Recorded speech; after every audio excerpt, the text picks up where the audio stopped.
Subscribe to Mufti Tariq Online and press the bell icon for more videos. السلام علیکم ورحمۃ اللہ۔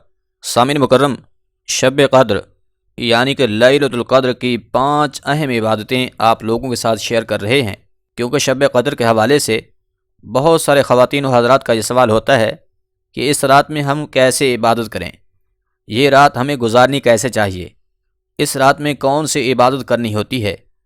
تو آج کے اس ویڈیو میں آپ کے ساتھ یہی بات شیئر کر رہے ہیں، کیونکہ سامعین مکرم، لیلۃ القدر انتہائی زیادہ برکت اور بہت ہی فضیلت و شان والی رات ہے۔ اللہ رب العزت نے 30واں پارہ کی سورۃ القدر میں ارشاد فرمایا، لیلۃ القدر خیر من الف شہر، کہ یہ رات 1000 مہینوں سے افضل ہے۔ کتنی افضل ہے، یہ راز اللہ اور اس کے رسول صلی اللہ علیہ وآلہ وسلم ہی جانتے ہیں، لیکن اگر ہم 1000 مہینوں کا ہی حساب لگا لیں تو سامعین 1000 مہینے ہمارے 83 سال 4 ماہ بنتے ہیں۔ یعنی کہ اس عظمت والی رات میں جاگ کر عبادت کرنا، اللہ کو راضی کرنا، اللہ کے رسول صلی اللہ علیہ وآلہ وسلم کی اطاعت و فرما برداری کرنا، 83 سال 4 ماہ عبادت بے ریا کرنے سے بھی افضل ہے۔ اس لیے اس رات کو بالکل بھی مس نہ کیجیے۔ اور پھر حضور نبی رحمت صلی اللہ علیہ وآلہ وسلم نے فرمایا کہ جس بندہ مومن نے اس رات میں اللہ کو راضی کرنے کی خاطر عبادت کی تو اللہ کریم اس کے تمام صغیرہ گناہوں کو معاف فرما دے گا۔ فقد غفر لہ ما تقدم من ذنبہ۔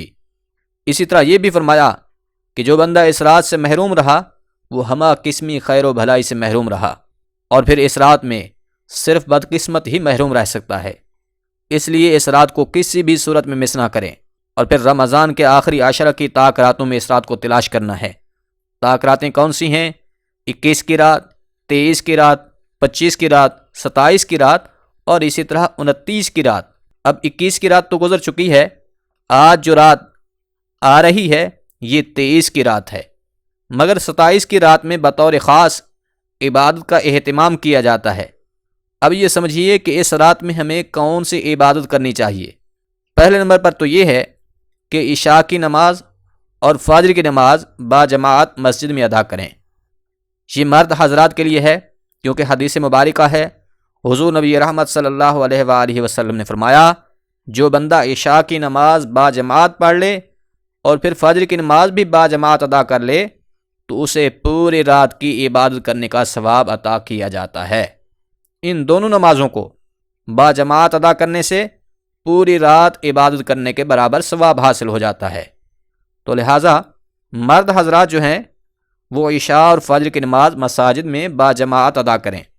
دوسرا کام یہ ہے کہ اس رات نوافل میں قیام کا اہتمام کثرت سے کیجیے، اور بالخصوص اس مبارک رات میں اوابین کے نوافل، یعنی کہ مغرب کے بعد 6 رکعت اوابین کی نیت سے نوافل ادا کریں، اس لیے کہ اس نماز کی بھی بہت زیادہ فضیلت اور اجر و ثواب حضور نے بیان فرمایا ہے۔ اس نماز کی فضیلت عام دنوں میں جو بیان کی گئی ہے وہ یہ ہے کہ جو بندہ مغرب کی نماز کے پڑھنے کے بعد 6 رکعت اوابین کے نوافل پڑھتا ہے تو اللہ کریم اسے 12 سال عبادت کرنے کے برابر ثواب عطا فرماتا ہے۔ سامعین مکرم، یہ تو اس نماز کی فضیلت ہے عام دنوں میں، اور رمضان میں تو نوافل نماز کا ثواب فرائض کے برابر عطا کیا جاتا ہے۔ اور پھر سونے پہ سہاگا وہ یہ کہ لیلۃ القدر میں تو اس نماز کے ثواب کو اللہ کریم مزید 4 چاند لگا دے گا۔ تو یہ 6 رکعت اوابین کی نماز مغرب کی نماز کے بعد لازمی پڑھیے۔ اسی طرح دوسری نماز صلاۃ التسبیح بھی ضرور پڑھیے۔ صلاۃ التسبیح کی 4 رکعت پڑھنی ہوتی ہیں۔ اس نماز کی پڑھنے کی بھی بہت ہی زیادہ فضیلت و برکت ہے۔ حضور نبی رحمت صلی اللہ علیہ وآلہ وسلم نے فرمایا، جو بندہ صلاۃ التسبیح کی نماز پڑھتا ہے تو اللہ کریم اس کے سارے صغیرہ گناہوں کو معاف فرما دیتا ہے۔ سامعین، اس کے ساتھ ساتھ تہجد کی نماز کو بھی بالکل مس نہ کریں۔ تہجد کی 8 رکعت یا 12 رکعت یا پھر جتنی بھی آپ کی طبیعت برداشت کرے، آپ اس رات میں تہجد کو بھی لازمی پڑھیں، کیونکہ حضور نبی رحمت صلی اللہ علیہ وآلہ وسلم نے ارشاد فرمایا کہ تہجد یہ وہ نماز ہے جو اللہ کریم کو انتہائی زیادہ محبوب ہے، اور پھر فرض نمازوں کے بعد نوافل میں جس کا سب سے زیادہ اجر و ثواب ہے وہ یہی تہجد کے نوافل ہیں۔ مگر افسوس اس بات کا ہے کہ بہت سارے لوگ تقریباً ساری رات جاگتے رہتے ہیں، مگر جب رات کا آخری حصہ آتا ہے، تہجد کا ٹائم شروع ہو جاتا ہے، تو اس ٹائم میں وہ سو جاتے ہیں۔ اس طرح سے ان کی تہجد بھی مس ہو جاتی ہے اور فجر کی نماز بھی قضا ہو جاتی ہے۔ تو سامعین مکرم، اس طرح سے بالکل بھی نہ کریں، بلکہ اس رات کو آپ کچھ اس طرح سے گزاریں کہ اس کے ایک حصے میں نوافل کا اہتمام کریں، اس کے بعد قرآن کریم کی تلاوت کریں۔ اس طرح سے اس رات کا زیادہ حصہ آپ تلاوت کلام پاک اور نوافل میں گزاریں، اور پھر استغفار بھی کریں، اللہ سے اپنے گناہوں کی معافی طلب کریں، استغفر اللہ یا پھر استغفر اللہ ربی من کل ذنب واتوب الیہ، یا استغفر اللہ الذی لا الہ الا هو الحی القیوم واتوب الیہ، یا اسی طرح لا الہ الا انت سبحانک انی کنت من الظالمین، یا پھر اللہم انک عفو کریم تحب العفو فاعف عنا، یا اسی طرح اللہم اجرنی من النار۔ یہ اوراد و وظائف اس رات میں زیادہ سے زیادہ کریں، اور اسی طرح اس رات کا کچھ حصہ درود پاک پڑھیں، کچھ حصہ کلمہ طیبہ کا ورد کریں۔ یہ بھی یاد رکھیں کہ کلمہ طیبہ کا ورد کرنا یہ سب سے افضل ذکر حضور نبی رحمت صلی اللہ علیہ وآلہ وسلم نے بتایا ہے۔ فرمایا کہ افضل الذکر لا الہ الا اللہ، کیا میرے غلاموں، سب سے افضل ذکر جو ہے وہ لا الہ الا اللہ کا ورد کرنا ہے۔ اس کے ساتھ ساتھ اللہ کی حمد بیان کریں، سبحان اللہ و بحمدہ سبحان اللہ العظیم، سبحان اللہ، الحمدللہ، اللہ اکبر کی تسبیحات پڑھیں۔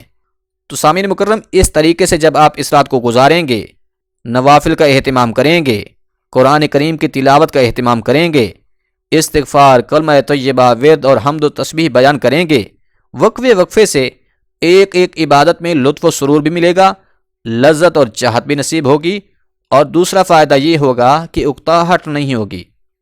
اور پھر آخر میں دعا کا خصوصی اہتمام کریں، کیونکہ دعا جو ہے یہ ہماری ساری رات کی عبادت کا مغز اور نچوڑ ہے، اس لیے اس رات میں دعائیں آپ نے خصوصی طور پر مانگنی ہیں، کیونکہ حضور نبی رحمت صلی اللہ علیہ وآلہ وسلم نے فرمایا الدعاء مخ العبادہ، کہ دعا تمہاری عبادت کا مغز ہے، نچوڑ ہے۔ جب بندہ عبادت کر کے اللہ سے مانگتا ہے، اللہ کریم خوش ہو کر اس بندے کو عطا فرماتا ہے۔ تو لہٰذا سامعین مکرم، اس رات کو آپ نے اس طریقے اور شیڈول پر گزارنے کی کوشش کرنی ہے۔ اکثر نوجوان رات میں صرف جاگتے رہتے ہیں، کوئی عبادت وغیرہ نہیں کرتے، یعنی کہ وہ یہی سمجھتے ہیں کہ شاید اس رات میں جاگنا ہی عبادت ہے۔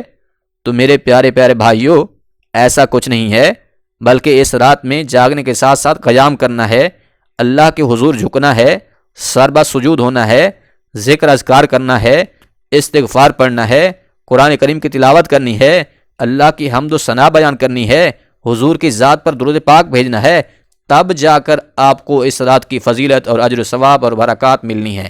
ایسا نہیں ہے کہ اس رات میں صرف جاگتے رہنا ہی کافی ہے، تو ایسا کچھ نہیں ہے، بلکہ کچھ پانے کے لیے کچھ نہ کچھ عبادت ضرور کرنی ہوگی، اللہ اور اس کے رسول صلی اللہ علیہ وآلہ وسلم کی اطاعت و فرما برداری کرنی ہوگی۔ امید ہے بات سمجھ آ گئی ہوگی۔ اللہ عمل کرنے کی توفیق بخشے، آمین۔